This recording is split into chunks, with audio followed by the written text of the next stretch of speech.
I don't. It was really sad, you know. And my mom was there.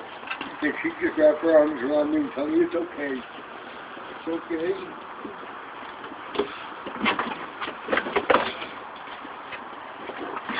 And so,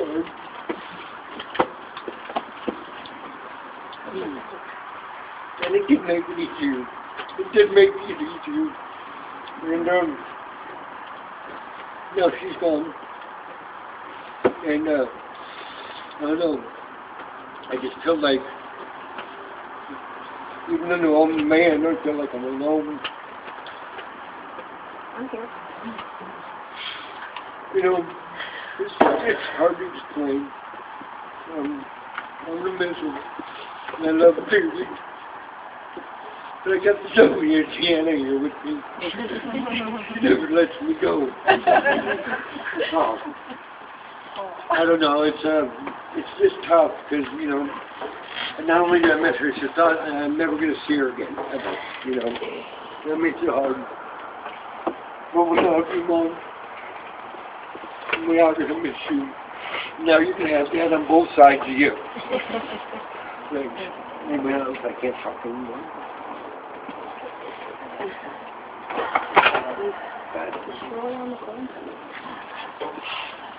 I just it's hard for me to talk after you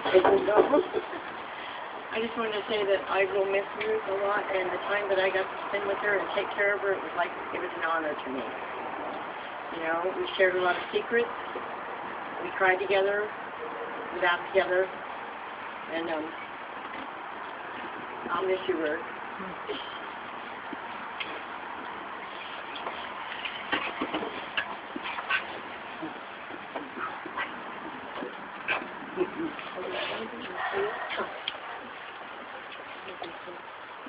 Nobody else? Yeah. Like I said, I had the pleasure to Bonnie's friend. Our kids grew up together 23 years. We've been friends since our kids were little.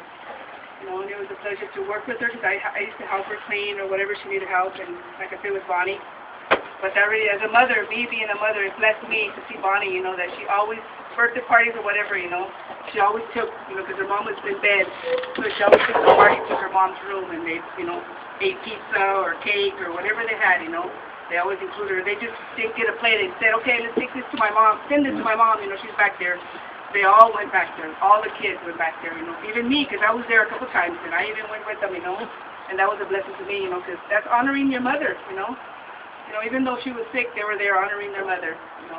And I have a mother, and I just, you know, that's just little things, you know, older people that do, you know, that's a blessing for us to see, you know, us younger ones, you know, that no matter what, if your mom's sick, whatever, you could always go to your mother, because in the end, you know, she's your mom, she's the one who gave you life. So I just want to thank you, and I'm grateful to know Ruth and to know your family, because I know Lisa and Gary and Kathy. I know a lot of the family.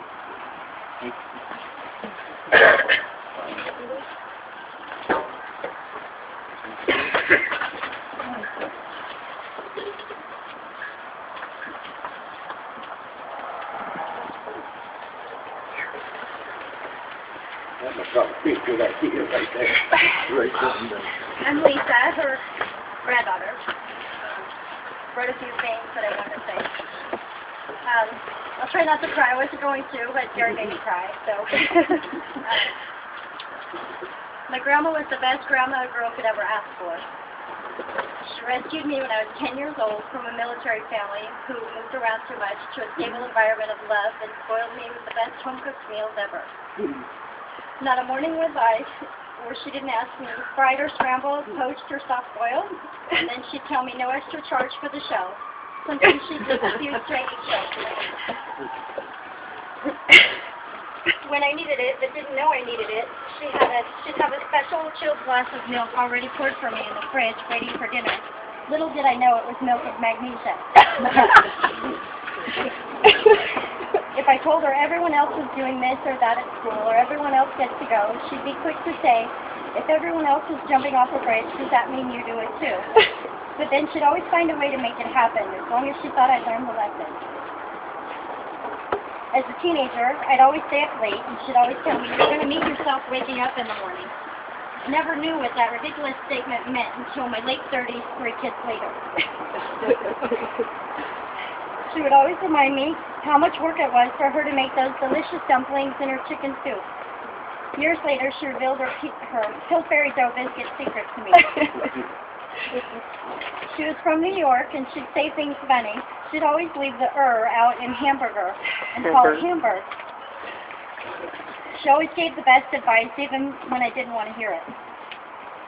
One time I was about 5, I was playing on my tire swing in the backyard, and a businessman was over talking with Grandpa and Gram. And the man said to me, "You're pretty." And I said, "I know." Gram gently reminded me through her teeth to politely say thank you and not be rude.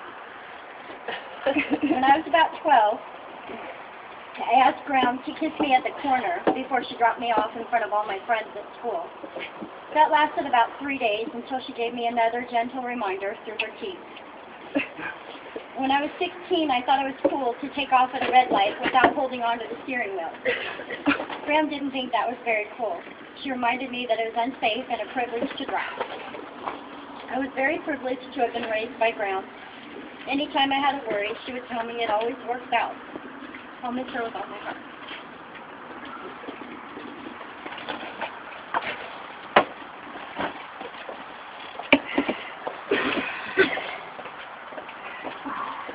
Leah, now everybody's got me all worked out here.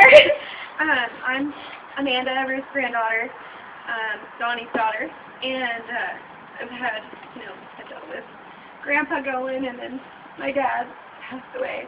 So my poor grandma, who was the strongest lady ever, she lost her husband, who was her world, and then a year later she lost her firstborn son, and she had this tenacious, tenacity about her that she was just ornery, but she was my grandma. Like, you don't ever talk about her family, or, she's the first one to stick up for, but she was the first one to teach us right and wrong. I just remember my dad was really, really strict, growing up. He didn't want to let me cut my hair or wear makeup or anything like that. My grandma was always my savior, and he was the only one, or she was the only one that he would listen to, because he was very set in his ways, just like Grandpa Don and Grandma Ruth both. I think we got that from them. But she was little bitty, only this tall, but my dad was this huge guy, and I never saw him back down so quick to anybody in my life. And she'd say, "I'm still your mother. I'm going to give you a knuckle sandwich if you don't let that girl do whatever it was." But for me, it's the most sad because I don't have any children yet, and I think, someday I would just love for them to experience my grandma, and that's so hard to see for me. But I'm happier knowing that she was with my grandpa and with my dad, and we'll see her again. We'll all be together again someday, and I'm just happy that she's at rest with grandpa now. They were each other's world, so I think that that's the way it had to end up someday. So I'm happy that they're together again, and she'll never ever be forgotten. She's one of those people that you can't forget. You can't forget her, from her voice to her hair to her,